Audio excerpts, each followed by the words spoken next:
Hello friends, आप सबका इस फेसबुक पेज नॉलेज हब पर बहुत बहुत स्वागत है। Most welcome in my Facebook page knowledge hub. मैं ब्रजेश कुमार पटेल आप लोगों के बीच कंटिन्यू किसी न किसी संवैधानिक मुद्दे और राजनीतिक मुद्दे को लेकर उपस्थित होता रहा हूं।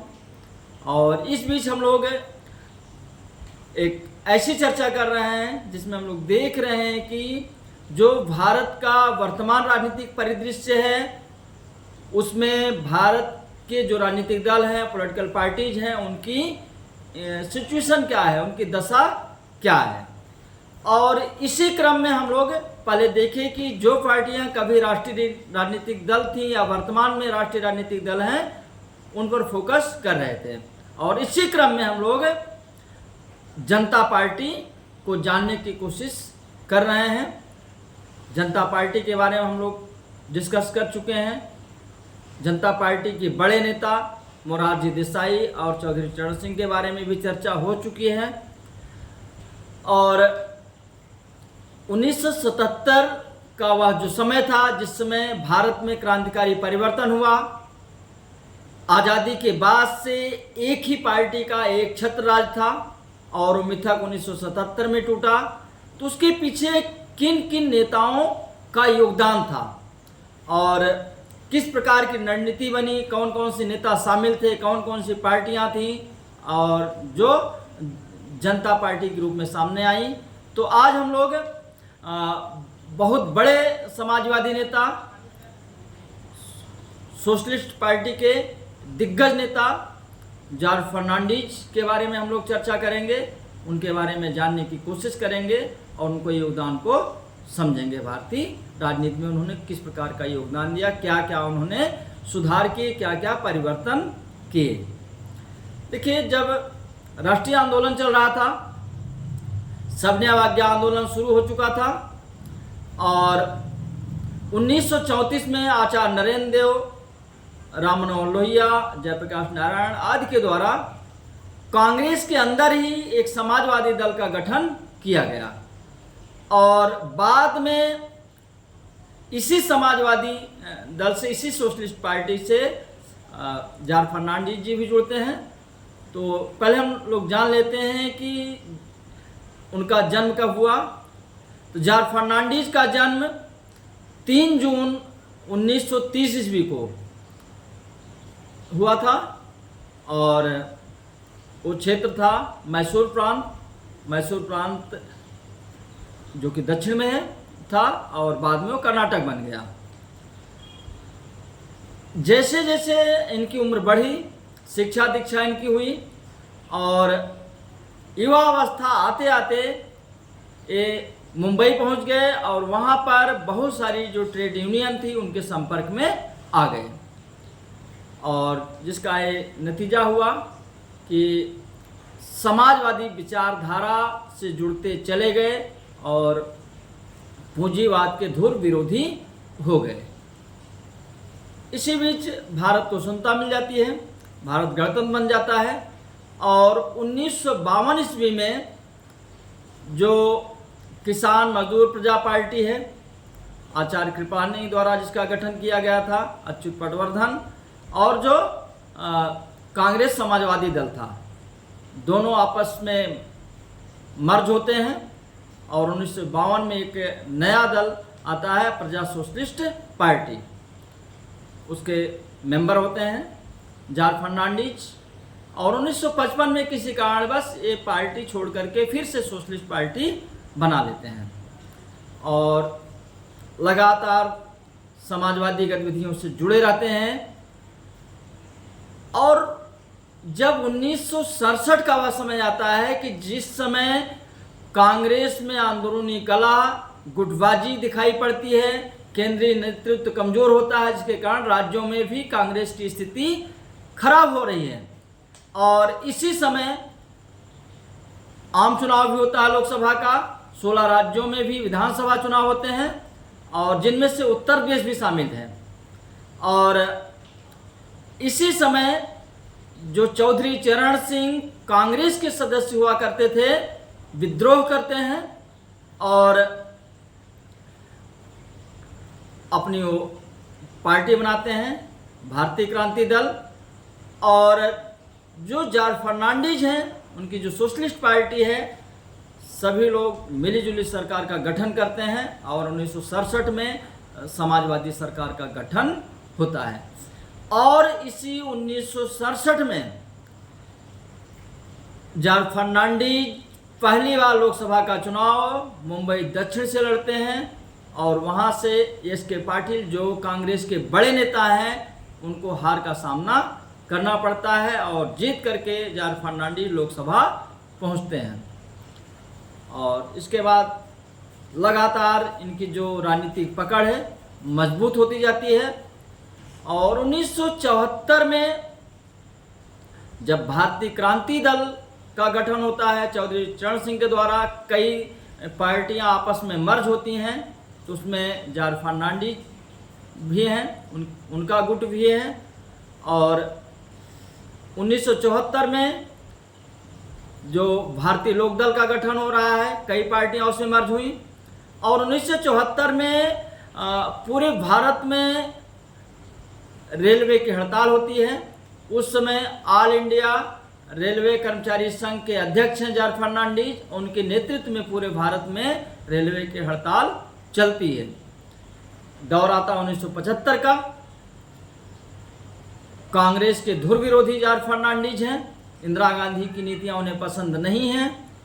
और जब 75 में इमरजेंसी लगती है तो जॉर्ज फर्नांडीज भूमिगत हो जाते हैं। लेकिन बड़ोदरा जो डायनामाइट कांड है 1976 का, उसके तहत उसमें दिखाया जाता है कि इन्वॉल्व थे और सरकार द्वारा उन्हें गिरफ्तार कराया जाता है और वो जेल चले जाते हैं। और इसी बीच देखिए तो जब मार्च 1977 में चुनाव की घोषणा हो जाती है और 20 जनवरी 1977 को अनाउंसमेंट होता है कि जनता पार्टी का गठन होगा, कुछ पार्टियां एक साथ आएंगी जिसमें कांग्रेस संगठन है, जनसंघ है, सोशलिस्ट पार्टी है जिसमें जॉर्ज फर्नांडीज के साथ साथ राजनारायण भी शामिल हैं और चौधरी चरण सिंह हैं लोकदल के नेता। जब ये निर्णय होता है उस समय भी जेल में हैं जॉर्ज फर्नांडीज। 77 का चुनाव वो मुजफ्फरपुर बिहार से लड़ते हैं और उनको जीत मिलती है। जब 1977 में इंदिरा गांधी सत्ता से अपदस्थ हो जाती हैं तो जो सरकार का गठन होता है, एक जो 1947 से एक पार्टी की सरकार आ रही थी उसको हटाने का अवसर मिला और इस सरकार में बहुत बड़ी जिम्मेदारी जॉर्ज फर्नांडीज को मिलती है। देखिए, गृह मंत्री जो बहुत बड़े दावेदार थे प्रधानमंत्री पद के, चरण सिंह को मिल गया था और लालकृष्ण आडवाणी जी उस सरकार में संचार मंत्री थे। चंद्रशेखर जनता पार्टी के उस समय अध्यक्ष थे, उन्होंने कोई और पद नहीं लिया था। अटल बिहारी वाजपेयी जी विदेश मंत्री थे और उद्योग मंत्री का जो पद दिया गया वो जॉर्ज फर्नांडीज को दिया गया। इन्होंने इस समय क्या किया, एक बहुत बड़ा उन्होंने निर्णय लिया था और इसीलिए वो उनका जो कद्दावर नेताओं में नाम गिना जाए। IBM जो बहुराष्ट्रीय कंपनी थी और कोका कोला, दोनों के ऊपर आरोप था कि जो नीतियां हैं, जिस नीति के तहत उनको भारत में अपनी कंपनियों का संचालन करना है, उसकी अनदेखी वो लोग कर रहे हैं, वो कंपनियां कर रही हैं और भारत में संचालन संबंधी उनके लाइसेंस को उद्योग मंत्री जॉर्ज फर्नांडीज साहब ने रद्द कर दिया। इतना बड़ा मादा गिने चुने नेताओं में दिखाई पड़ता है, सबके बस की बात नहीं है। उसके बाद देखिए 77 के बाद जब 79 में चरण सिंह विद्रोह करते हैं तो उनके साथ जॉर्ज फर्नांडीज साहब भी अलग हो जाते हैं। फिर चौधरी चरण सिंह की सरकार बनती है तो उसमें शामिल होते हैं। फिर आता है दौर 1989 का। मैं बता दूं एक बार कि जॉर्ज फर्नांडीज साहब कुल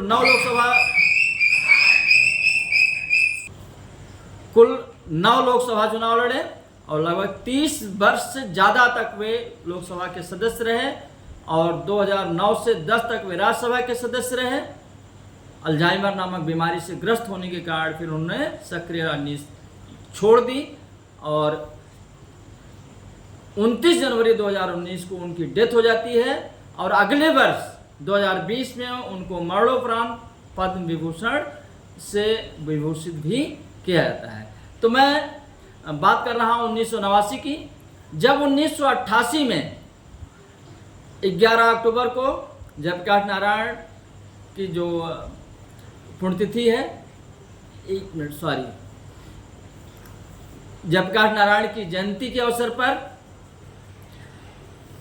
जनता दल का गठन होता है और उसमें सक्रिय रूप से भागीदारी निभाते हैं। और 1989 में जब जनता दल की सरकार का गठन होता है, रामो वामो सरकार का गठन होता है, उस सरकार में रेल मंत्री बनते हैं, कैबिनेट मंत्री ये बनते हैं। और जो कोंकण रेलवे है उसका जो प्रोजेक्ट तैयार किया गया था, उसका जो प्रारूप तैयार किया गया था, उस जॉर्ज फर्नांडिस साहब की वो देन थी। इसके बाद हम आगे जब बढ़ते हैं 1994 में वो जनता दल छोड़ करके समता पार्टी का गठन करते हैं और समता पार्टी भारतीय जनता पार्टी के साथ गठजोड़ करती है। और जब 1998 में अटल बिहारी वाजपेयी जी दोबारा प्रधानमंत्री बनते हैं तो सरकार में जॉर्ज फर्नांडिस साहब रक्षा मंत्री बनते हैं और इन्हीं की देखरेख में जो पोखरण परमाणु विस्फोट होता है, परीक्षण होता है, वो भी होता है। इन्हीं के कार्यकाल में देखिए तो जो कारगिल का युद्ध हुआ उस समय वे रक्षा मंत्री थे और इनको 2001 में जब तहलका कांड हुआ उस समय ममता बनर्जी आज के दबाव में इन्होंने इस्तीफा दे दिया और उसकी जांच होने के बाद ये बरी हो गए। फिर इनकी उस पद पर वापसी हुई। इस्तीफा देने के पीछे एक कारण और था, जो इनकी पार्टी की अध्यक्षता थी जया जेटली, वो भी इन्वॉल्व हुई थी उसमें, उसका पूरा सबूत मिला हुआ था। स्वयं उसमें इन्वॉल्व नहीं थे, इनका कहीं नाम नहीं था, फिर भी इन्होंने रिजाइन कर दिया था और बाद में ये जब तक एनडीए की सरकार चली 2004 तक, तब तक ये रक्षा मंत्री रहे और उसके बाद 2009 में राज्यसभा के लिए चुने जाते हैं, 2010 तक रहते हैं। फिर मैं बताया कि बीमारी से ग्रस्त होने के कारण सक्रिय राजनीति से दूर होते चले गए। तो ये भारतीय राजनीति का बहुत बड़ा चेहरा, कथनी करने में कोई अंतर नहीं, ईमानदारी का सबसे बड़ा उदाहरण और गांधीवादी नेता के रूप में जाने जाते हैं। सादा जीवन, उच्च विचार और इसीलिए भारतीय राजनीति में एक अलग छवि बनाने वाले जॉर्ज फर्नांडिस को हम लोग याद करते हैं। बस आज इतना ही, फिर किसी दूसरे राजनेता के बारे में चर्चा।